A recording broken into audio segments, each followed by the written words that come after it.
ఇంకొక మాట కూడా చెప్పాలి కలెక్టర్ గురించి. ఎందుకంటే ఓసారి లైఫ్లో ఎట్లా ఛాలెంజ్ వస్తాయంటే మా సీనియర్ ఆఫీసర్స్కి అందరికీ డిఫరెంట్ ఒపీనియన్ ఉండే దానిపైన. అది చూసిన తర్వాత నాకు అనిపించింది మనిషిలో పట్టుదల కనపడుస్తూ ఉంది, కానీ అందరూ నెగిటివ్గా చెప్తున్నారు.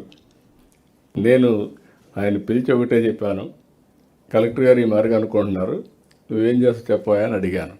సార్ ఒక ఛాన్స్ ఇవ్వండి మీరు చూస్తారు కదా అన్నాడు.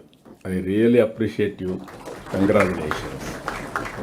దట్ ఈస్ వేర్ ఒక ఆపర్చునిటీ ఇస్తే కొంతమంది మిరాకిల్ సృష్టిస్తారు. అందులో నేను అందుకే ఇంప్రెస్ అయ్యాను మిమ్మల్ని. Good luck. మళ్ళా డోంట్ కాంప్లిసెంట్. నేనేదో పొగిడాను మారిపోయాను అనుకో. మీలాంటి వాళ్ళంతా ఇంకా 10 మందికి స్ఫూర్తినిస్తూనే ఉండాలి. Good, congrats.